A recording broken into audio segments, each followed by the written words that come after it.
Hi, I'm Kate. My sister once said I was just a blur, the kind no one remembers, the kind people crop out of photos. Then she sent her boyfriend to remind me of my place. He didn't slap me. He shattered my face against a locker. And when I came home bleeding, my parents told me not to ruin her senior year. But I didn't disappear. I learned how to focus. And the next time they saw me, they couldn't look away. Before we begin, what time are you listening and where from? Drop a comment below. This story? It's not about revenge. It's about what happens when the blur comes into focus. There's a kind of silence that doesn't come from peace. It comes from being erased, day by day, name by name, photo by photo. That was my life at Columbia Falls High School. Most people didn't notice me. I wasn't bullied exactly. I wasn't adored either. I was convenient silence. Teachers called me quiet but capable. The counselor once told me, "Kate, you're like the still water of this school." What they didn't realize was how often still waters drown things. I walked the halls like a ghost people got used to. I carried my camera everywhere, not because I wanted to capture memories, but because I felt safer looking at life through glass. I was always behind it, never in front. Then there was Callista. She wasn't just popular, she was curated. Everyone in her orbit seemed lit just a little better, sounded just a little smarter, laughed just a little louder. It wasn't that she hated me. No. Callista ignored me like someone who'd already decided my worth, and everyone else followed her lead. That morning, walking down the south wing, I saw her before she saw me, strutting with her usual cloud of admirers. Their voices filled the corridor, high-pitched, bouncing off the lockers like a track on repeat. "She's the one who got the state math award and homecoming queen," I heard a freshman whisper. "Of course, that's Callista Brown. She runs this place." Not one glance toward me, not a flicker of recognition. Later that afternoon, we were called into the gymnasium for the academic recognition assembly. I sat halfway back, close enough to hear but far enough to disappear. They read out names, clapped politely. Then came the principal's voice. "We also want to thank Callista Brown for her contributions to the debate team, student council, and community service." She stood up like she was born on cue, took the mic, smiled too wide, and then she said it. "Oh, and to my sister Kate, thanks for always being supportive, and for photobombing half my high school career. She's the blur in every background shot." Laughter, not just from the kids, from the adults, from the teachers. I didn't move. My legs went ice cold. My hands curled around the strap of my camera bag. The laugh didn't die quickly. It stretched, awkwardly, like everyone was waiting for a punchline that had already landed. I wasn't in the room anymore. I was 8 again, hiding behind the Christmas tree because Callista told me my dress made me look cheap. But this time, I didn't run. I didn't cry. I just watched her walk off stage, high-fiving a friend, not even looking my way. That night at dinner, I thought maybe someone would bring it up. Not to apologize, just to acknowledge it happened. We sat at the kitchen table. My mom reheated pasta. My dad scrolled through his phone between bites. Callista waltzed in late, glowing from her own applause. "So proud of you, sweetie," Mom said, touching her wrist. "You were funny today." "Wasn't she, though?" Dad added, grinning. "You've got charm. That joke about your sister, classic." I blinked. "Classic," he repeated, chuckling. "You had the room." "I didn't think it was funny," I said quietly. Callista rolled her eyes. "Oh, come on, Kate. Don't be dramatic." "It embarrassed me." My mother sighed. "Honey, it was just a joke. You're too sensitive sometimes." I opened my mouth, closed it. The words clawed at my throat, but I knew they'd get nowhere. I took my plate to the sink, washed it, dried it, said nothing. No one stopped me. Later that night, I lay in bed staring at the ceiling. The light from the hallway seeped under my door like a lie. I remembered a birthday party years ago, when I turned 11. They wrapped an old necklace Callista didn't want anymore and called it a family heirloom. I smiled and said thank you like I meant it. That was the same year I learned how to disappear politely. I'd thought that being quiet made things easier, that it held the family together somehow, but maybe it didn't hold anything. Maybe it just made me easier to ignore. The next morning, I got to volleyball practice early. Too early. The locker room was still echoing with the hum of fluorescent lights. I liked the quiet. Until I didn't. Because then, I heard footsteps. And they didn't belong to any girl on the team. They were heavy, confident, deep voices. Too casual for this space. I stopped mid-step. My fingers gripped the strap of my bag again, my back pressed to the cold metal locker behind me. I couldn't breathe. The footsteps weren't just getting closer, they were deliberate, confident, too loud to be any girl from the volleyball team. I stayed still, breath caught halfway in my throat, hoping they'd turn around, that maybe this was some fluke and they'd walk into the wrong locker room and laugh it off before leaving. But then I heard the clatter of something metal. Someone had kicked a bench. The door creaked shut again behind them. And I knew. I knew before I saw them. Mason Jex's voice cut through the air, sharp and smug. "Told you she'd be here early? Girl's a creature of habit?" He was followed by two others. Both wore team hoodies and the kind of expressions boys get when no one's ever told them no. One of them cracked a Gatorade bottle open and took a sip like they were on break, not trespassing into the one place I still thought was mine. I reached for my duffel, trying to keep my movements slow, non-threatening. Maybe if I didn't make eye contact, they'd get bored and leave. But Mason stepped in front of me, blocking the path to the door. "Leaving so soon?" His grin was deliberate. "Callista says you're a bit too full of yourself lately. Thought we'd help you see your place." I didn't respond. I didn't look at him. That was a mistake. The taller boy to his left slammed his palm against the locker next to my head. I flinched so hard my shoulder knocked into the metal behind me. Mason leaned closer. "You don't belong here," he whispered, voice low, nearly bored. "And you sure as hell don't belong in her world." I looked up finally, and for a second, just one, I thought I saw something behind his expression. Uncertainty? No, just calculation. Then it happened fast. He grabbed my wrist, hard, not enough to snap bone, but enough to send a jolt of panic up my arm. I tried to yank away. He shoved me. My back hit the locker and the edge of the corner caught my face, just above my eye. The pain was immediate, blinding white, then heat. Something warm slid down my temple. I touched my face and saw red on my fingers. I didn't scream. I didn't even gasp. I just dropped to the floor, body folding in on itself as my legs gave out. My vision blurred with more than blood. They were laughing. The door slammed again as they fled through the back. Time stopped. Then it crawled. I didn't know how long I sat there. I didn't know if I was shaking because of the cold tiles or the fear still trapped in my body like static. My cheek throbbed in sync with my heartbeat. I couldn't even bring myself to cry. The next sound I heard was the squeak of sneakers, lighter this time, faster. Then a gasp. "Kate?" "Sarah." She dropped her gym bag, sprinting the last few feet, and knelt beside me. "What happened? Oh my God, your face!" She reached for her phone, but I touched her arm gently. "Paper towels," I whispered, voice hoarse. "Just, please." She didn't ask again. She ran to the sink, soaked a handful of paper towels, and pressed them gently to my face. The bleeding had slowed, but the cut burned like fire. Still, it was the heat behind my eyes, the kind that comes from betrayal, not pain, that hurt more. "Did someone do this to you?" she asked. I didn't answer. Because what was I supposed to say? Yes, Callista sent her boyfriend to remind me I was disposable? Yes, 3 boys stormed in like they owned the air I breathed. I just let her hold the towels to my eyebrow while I kept breathing. That was all I could do.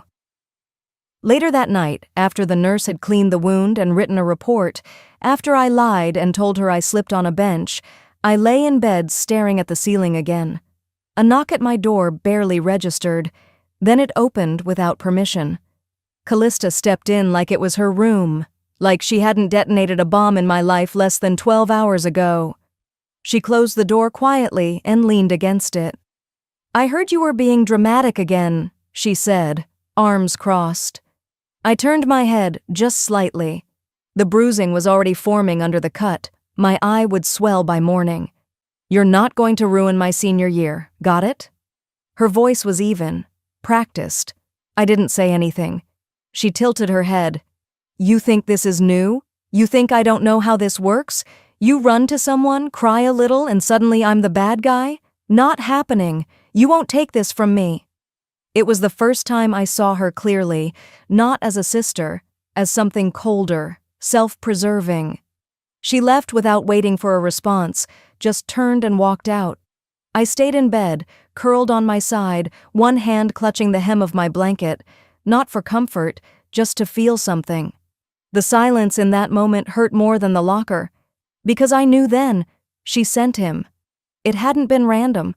She wanted to make sure I stayed where I belonged, under her, invisible, useful when needed, silent when not. In the next morning, I pulled on a hoodie and sunglasses, even though the sky was overcast. I told Mom I had a migraine. She barely looked up from her tablet. At school, I kept my head down, but as I turned into the main hallway near the auditorium, I saw them. Mason leaning against the lockers like nothing touched him. Callista beside him, tossing her hair back as he whispered something in her ear. And they laughed. They laughed like nothing happened. And that was the day I stopped hoping anyone would save me. They laughed like nothing happened, and that was the day I stopped hoping anyone would save me. By second period, the ache in my cheek had settled into a throb I could tune out. The real pain, what pulsed deeper than bone, was knowing their laughter echoed louder than the truth. Still, when Sarah tugged me aside near the stairwell between classes, her voice urgent and whispering, I nodded. "We're going to the office," she said, "right now." Principal Coleman's office smelled like stale coffee and old laminate. His tie was crooked, and the way he leaned back in his chair as we entered reminded me of someone already preparing to dismiss whatever came next. Sarah started talking first. She was attacked, in the locker room, yesterday. He raised an eyebrow, then turned to me. "You were the one injured?" I nodded slowly, my mouth dry. "Do you know who it was?" I hesitated. Then I said the names clearly, though my voice barely carried. Mason Jex, and two others, Tyler and Ethan. He leaned forward just slightly at Mason's name.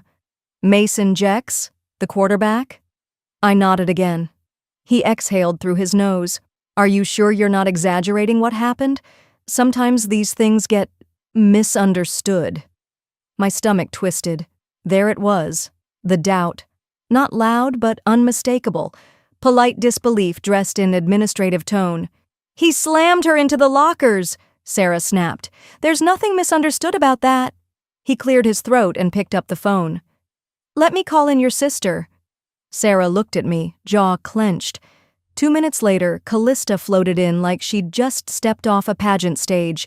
Hair perfect, sweater coordinated, smile ready. "Principal Coleman," she said sweetly, "is something wrong?" He gestured to the seat beside me. "We've had an accusation regarding Mason Jex." Her eyes widened, lips parting in well-rehearsed shock. "Mason? What? That's insane. He was with me after practice yesterday." Then she turned to me, tilting her head. "Are you okay, Odie? You must have hit your head worse than I thought." I looked down at my hands because if I looked at her face too long, I was afraid I might finally scream. Coleman glanced between us, then made a small mark in his notepad.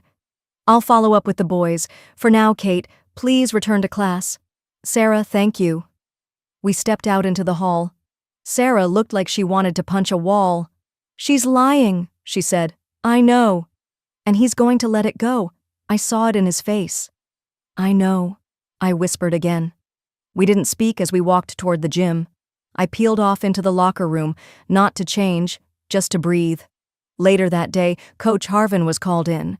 I knew because I passed him near the faculty lounge, and he wouldn't meet my eyes. He was the one who always said, "We're a team in this school, no one left behind." But when Coleman asked him about seeing Mason in the hallway near the girls' locker room, his response was short and spineless. "I didn't see much, just some kids. I don't want to accuse the wrong person." Of course not. That might put a dent in Friday night's game plan. That night at dinner, I didn't say a word. I pushed chicken and rice around my plate until it looked like I'd eaten something. Then Mom brought it up, like she was discussing a faulty dishwasher. Principal Coleman called. He said, "You're accusing Mason of something pretty serious." Dad didn't even look up from his plate. Mom sighed. "The school said there's no proof. Maybe you just misunderstood what happened?" I clenched my fork. "Callista said Mason left early. She didn't even know you were still in the building." I looked at her then. Really looked. "And that makes sense to you?" I asked softly. Dad set down his knife with a clink. "We don't want to jeopardize Callista's future over a misunderstanding. Let's not escalate things." Callista's future, not my injury, not the bruises forming like slow thunder under my skin. I stood up without a word, carried my plate to the sink, and walked upstairs. I closed my bedroom door quietly and pulled out my notebook, the one with half-filled pages of things I never said out loud. I didn't write much that night, just one line. Maybe I am invisible. Maybe they want me that way. The next morning, I stared at my computer screen for a long time. I'd written an email to the school board the night before. Detailed everything. Attached a photo Sarah had taken of my bruised face before the swelling went down. My finger hovered over send, and then I deleted it. Instead, I opened a blank document and typed a new sentence. This is what happened to me. It sat there on the screen, blinking back at me. I didn't know who'd believe me, but I knew silence wasn't safety anymore. That thought stayed with me the next morning as I stood at my locker, staring blankly at the scuffed textbooks I hadn't touched in 2 days. I hadn't told Sarah about the unsent email, hadn't told anyone. But that sentence, "This is what happened to me," felt like a match just waiting for the right surface to strike. During third period, I asked to go to the library. I told the teacher I needed to exchange a book for an essay. She nodded, distracted, barely looking up. So I walked the long hallway alone, my bruised rib pulsing with each breath. Inside the library, it was hushed as always. Miss Garner, the librarian, gave me a nod. I didn't plan to stay long, just pick a book, pretend to flip through it, and maybe breathe in a place that didn't reek of fear or fake sympathy. I was in the nonfiction aisle near the back when I heard them. 2 boys, laughing low and fast behind the tall stacks, their voices sharp-edged like they knew they shouldn't be talking so loud. "You're lucky Mason didn't get caught," one said. "He's a dumbass doing that near the hallway cam." I froze. My fingers still rested on the spine of a thick book about wildlife photography. "Seriously," the other boy snorted. "Dude could have just waited till after school, but no, he had to be a show-off, in front of a freaking camera?" I didn't breathe. The hallway camera. I knew the one they meant. It was right outside the girls' locker room, mounted just above the side exit where they'd fled. I'd walked under it hundreds of times, never thinking twice. Now my heart kicked against my ribs. I waited till they left, their voices fading toward the checkout desk, before I slowly stepped out from the row. I returned the book, nodded at Miss Garner, and walked, calmly, I hoped, back to class. But inside me, everything buzzed. Later that night, after dinner was picked at but not finished, and Callista had gone out, some study group at Mason's place, of course, I opened the old wooden drawer of my desk and began looking for a USB drive to save my testimony draft. I found a small red one with peeling edges. The label read, 6th grade graduation. Curious, I plugged it into my laptop. A single photo popped up. It was Callista in her white dress, hair curled, smile camera ready. I was in the background, no surprise there, half cut out by someone's shoulder. Just a sliver of me, my hair, and my unsure expression. But that's not what stopped me. It was Callista's face. She wasn't just smiling for the camera, she was smiling through it. And her eyes weren't searching for me or anyone. They were locked on the lens with something cold, almost calculating, like she knew this image would be printed, framed, and hung in the hallway. She owned that space, then and now. I sat back in my chair, the photo still open. All this time, I had thought the joke at the assembly was just that, a cruel attempt at humor. But it wasn't a joke. It was a confession, years in the making. "That's how she's always seen me," I murmured. Not a sister, not a threat, just an afterthought. I printed the photo and slipped it into the front pocket of my backpack. Then I opened my email again. This time, I didn't draft another complaint to the school board. Instead, I opened a new message addressed to the district's IT manager, Mr. Landry. Subject: Request for camera review. Body: Dear Mr. Landry, I believe an incident involving personal safety was captured on the hallway camera outside the girls' locker room last Tuesday. I'm requesting access or confirmation of the footage's existence. Thank you for your time and discretion. I stared at the message for a full minute, then I saved it as a draft. That night, I lay in bed with the printed photo under my pillow. For once, I didn't feel hunted. I felt like the hunter. My pulse was calm, my thoughts sharp. I wasn't thinking about justice anymore, not right away. I was thinking about patterns, evidence, timing. The more they acted like I didn't matter, the more clearly I saw them. I whispered to the dark, "If I disappear, it'll be on my terms." A few minutes later, my phone buzzed on the nightstand. Unknown number, no name, no preview. I opened the message. It read, "You're not the only one." I didn't recognize the number, but what they sent me changed everything. The message came at 1:17 a.m. I was still awake, lying flat on my back in the dark, replaying the image of that hallway camera in my mind. My phone buzzed once on the nightstand. Just one notification. No contact name. There was a video attached.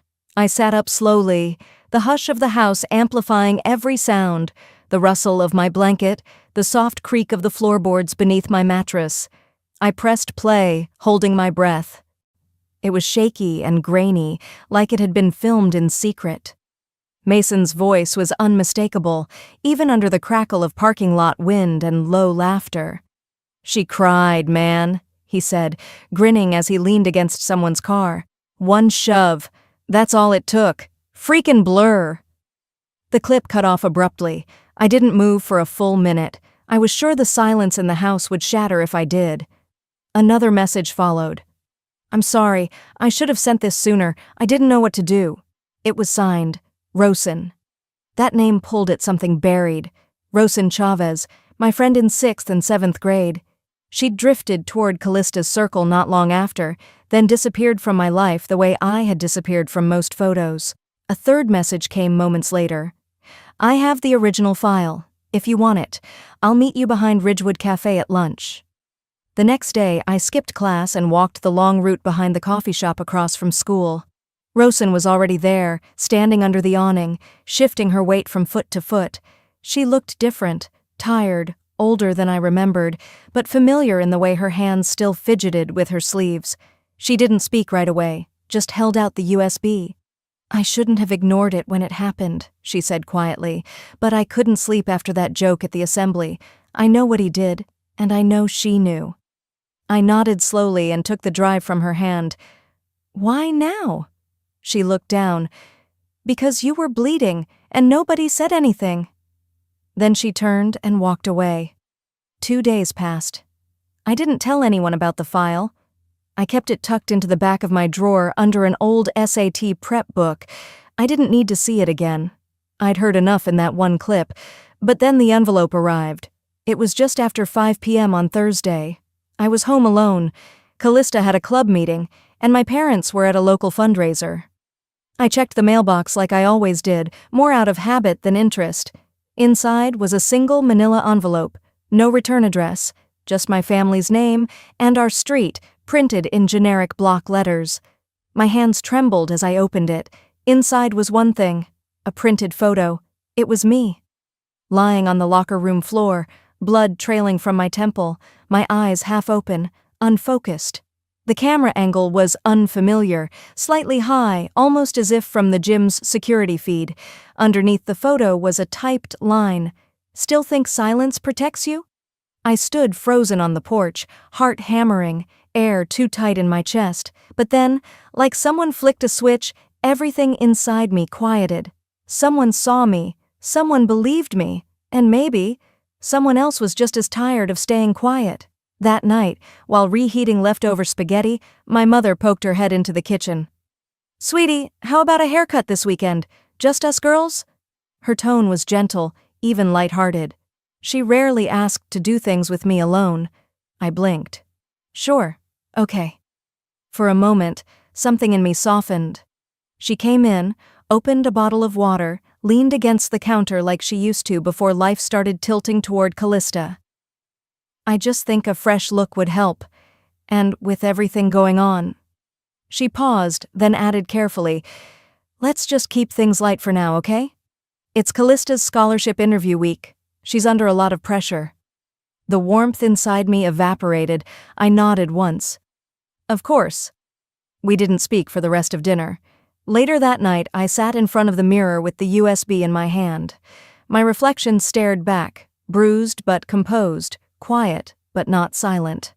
I whispered to my own eyes, I was always afraid that telling the truth would break the family, but maybe it was already broken, and I'm just finally looking.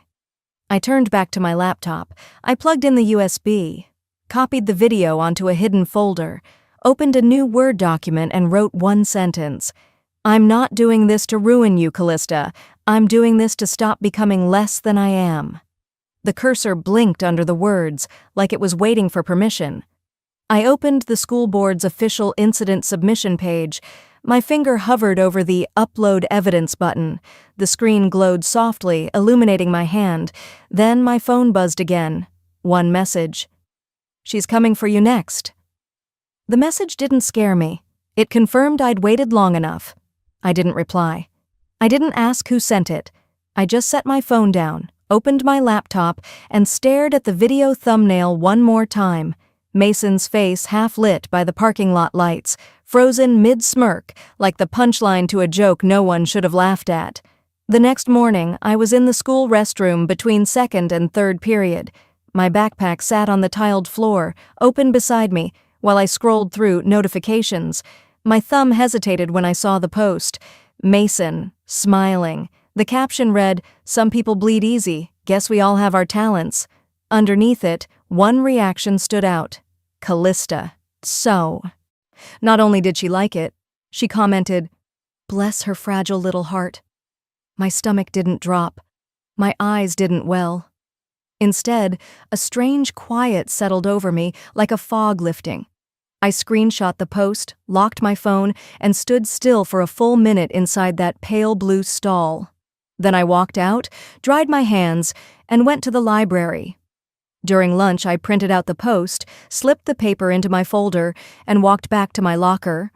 The hallway was half empty, some kids still finishing their meals, others gathered in small knots of conversation near the vending machines. I opened my locker and taped the printout to the inside wall, not to hide it, to remember. If I needed a reason not to back down, I murmured under my breath, this is it. Later that day, I was cutting through the gym corridor on my way to history when I saw something that stopped me cold. Tallis Garver, a freshman with a soft voice and even softer steps, was pinned near the trophy case by Ethan, Mason's friend, the one who stood there the day I hit the floor and did nothing. Tallis's backpack strap was clenched in Ethan's fist. She was silent, lips trembling. I didn't think, I just moved. I walked right up to them, placed my body between them, and said clearly, "Back off. Now." Ethan looked down at me, smug.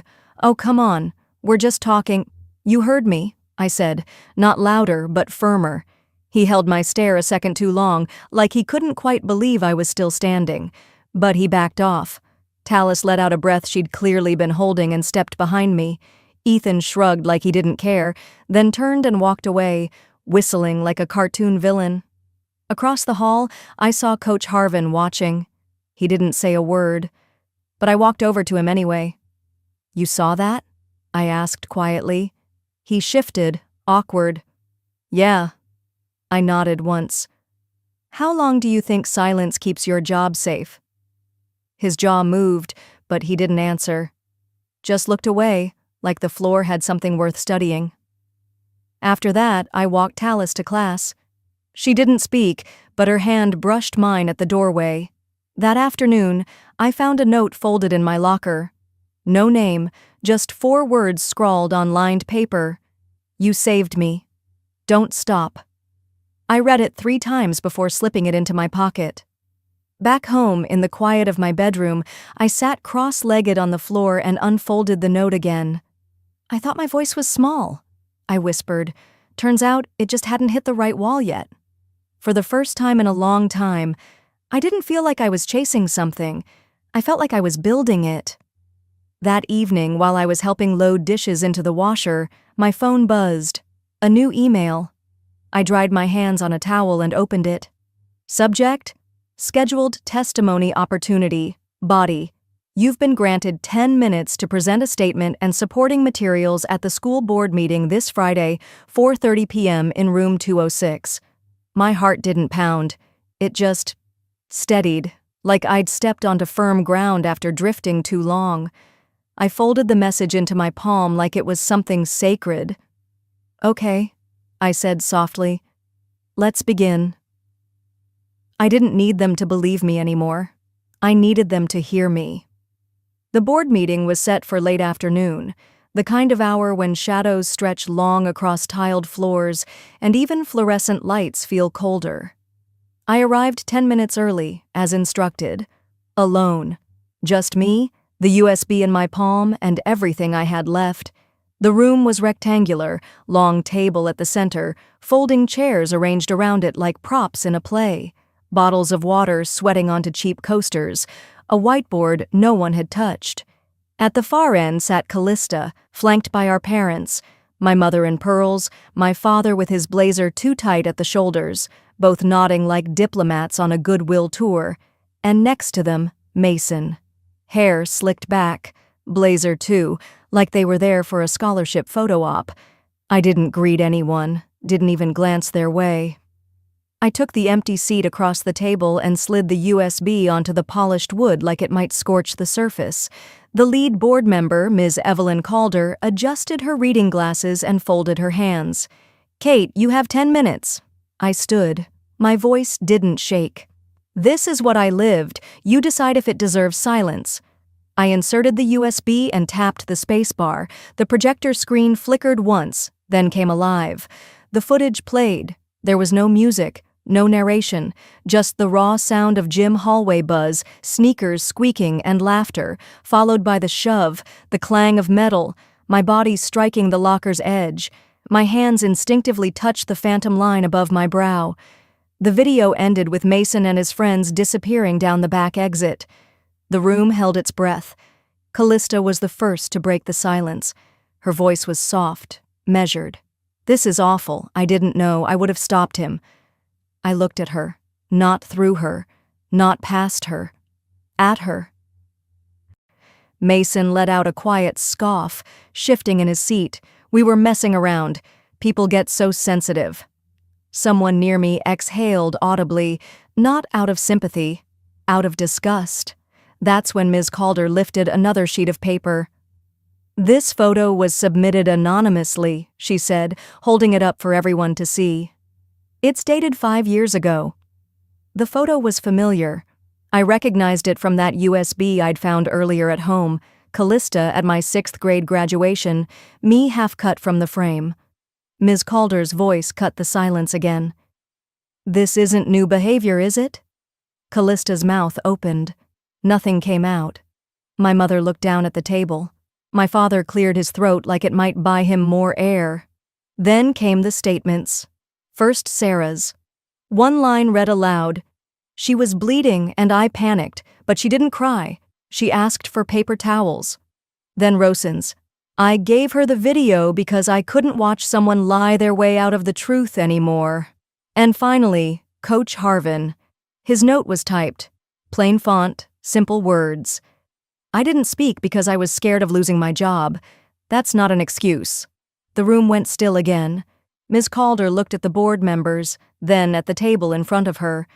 We've reached a decision. Mason Jex. Suspended for 30 school days. Immediate removal from all team captainships and athletic privileges for the remainder of the academic year. Callista Rain. Academic probation pending investigation into collusion and intimidation of witnesses. The board announced the initiation of a student-led anti-bullying reform committee. Optional participation, though heavily encouraged, for both students and staff. No one clapped, not because it wasn't deserved, but because something heavier had settled over the room, an understanding. I didn't stay for what came next. I stood, slid the USB back into my coat pocket, and walked out. Not because I was embarrassed, not out of pride either. I was just finished. This wasn't revenge. This was release. I passed the front office and rounded the corner of the administration wing. The sun had dipped just low enough to cast amber across the sidewalk. That's when Mason stepped out from behind the side wall. His expression wasn't angry. It was practiced, almost smug, like someone holding onto a story they thought still mattered. "This isn't over," he said, voice low, teeth bared. I didn't pause. I met his stare. "You're right," I said quietly. "It's just finally begun." I turned before he could answer, letting the silence be my punctuation. I didn't wait for his reaction. I had a voice now, and I knew exactly where to use it. The community forum was being held in the high school auditorium, the one with the squeaky red velvet seats and dusty stage lights that only flickered properly if you kicked the base of the switchboard. But tonight, they were all lit. Every row was filled. Parents, students, teachers, a few familiar faces from the board, and even a couple of reporters I recognized from the local paper. I sat in the third row. My hands were calm, rested on my lap. The USB was tucked into my pocket, but I wouldn't need it this time. A school staffer stepped up to the podium and scanned the sheet of paper in her hand. "Our next speaker is Kate Brown, senior student." The murmur in the crowd faded. You could hear the air shift. I stood. My legs held steady, though the walk to the mic felt longer than I remembered. Every footstep down the aisle echoed, not because of the acoustics, but because for the first time, people were paying attention. I reached the podium, adjusted the mic once, then spoke into it. They called me a blur. I believed it. Until I bled. The words hung in the air. I let them. My name is Kate Brown, and what happened to me in that locker room wasn't just an incident. It was the tip of a much larger wound, a wound so quiet, most of you didn't even know it existed. I've been erased in 1,000 small ways, hand-me-down praise, split birthdays, forgotten rides, and always, always being the one who had to understand. I glanced at the front row. My mother had her lips tight, hands clutched around her handbag. My father sat beside her like he'd swallowed a nail. Callista wasn't here. "You want to know how bullies survive?" I continued.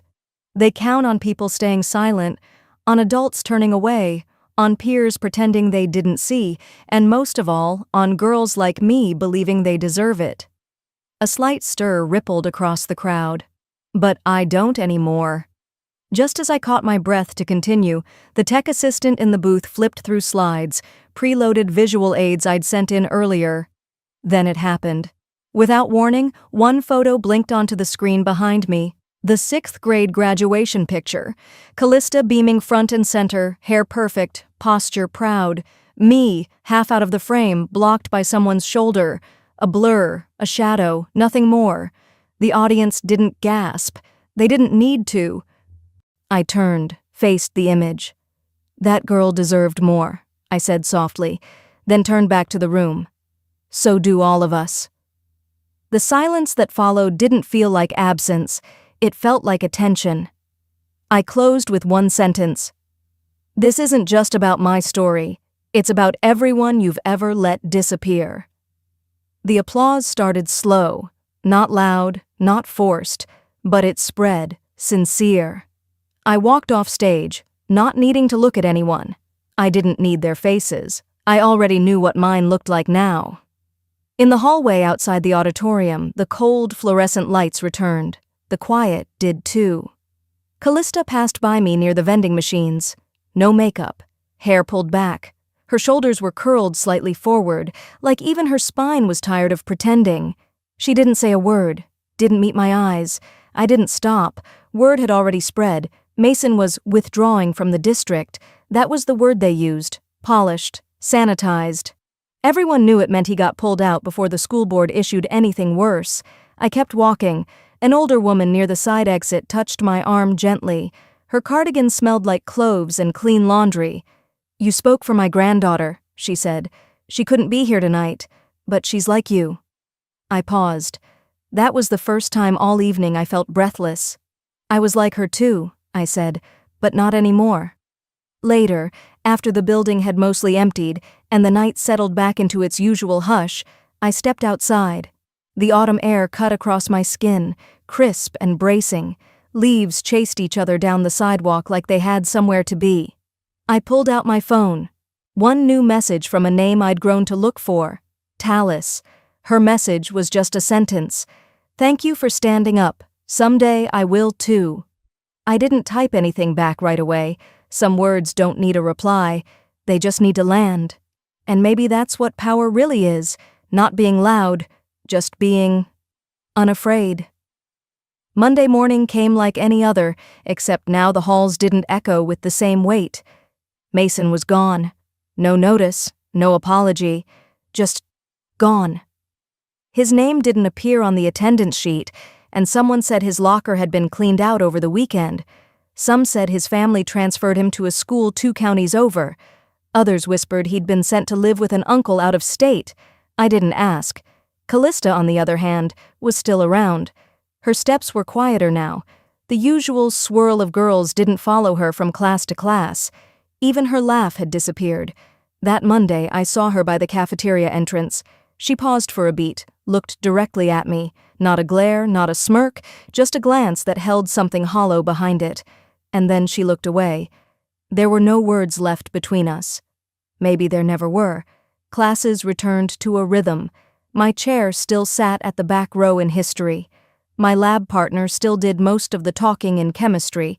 I still didn't sit at any particular lunch table. But something had shifted. I wasn't invisible anymore. The freshmen who used to walk past without noticing started giving me small nods in the hallway. I'd see them watching, curious, cautious, but not afraid. A few even smiled.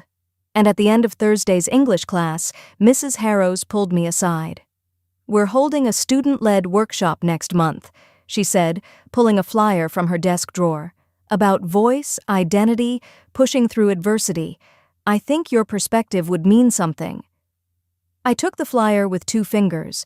The paper was heavy, printed with intention. I nodded once. Later that night, at home, I found a folded piece of paper on my desk. Not in an envelope, just left neatly on top of my laptop. My mom's handwriting, slanted, careful.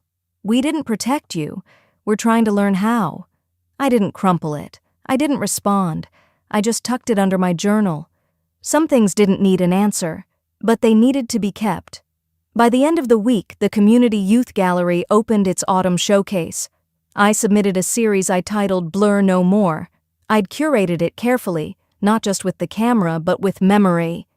One photo showed 2 girls in graduation gowns, Callista in full focus, front and center. Me, cropped at the side, head slightly bowed. My name tag barely visible. The next few images explored shadows, reflections, moments caught mid-motion. But the final image stood by itself at the end of the wall. It was me. Taken last week. I'd set the timer, framed the shot carefully. I was standing in soft light, camera in hand, facing the lens. Centered, not defiant, not overdone, just there. It was the frame I chose. A group of visitors moved through the gallery space behind me. Some whispered. A few took photos of the photos. I stood nearby, letting them pass. Then Tallis appeared beside me. She looked up at the final piece, took a long breath, like she'd been holding something all week. "You still don't talk much," she said quietly. I smiled. "I don't need to anymore. I said what mattered." She nodded, and we both stood there shoulder to shoulder, letting the moment settle in. The hum of voices faded as I thought back, not to the locker room or the hallway, or even the board meeting. I thought about the photo from 6th grade, the one where I'd been nothing more than a blur, someone else's background, and yet, here I was. Callista once called me a background blur, but I didn't fade. I focused. Imagine you're at your own engagement party, surrounded by family, laughter, and love,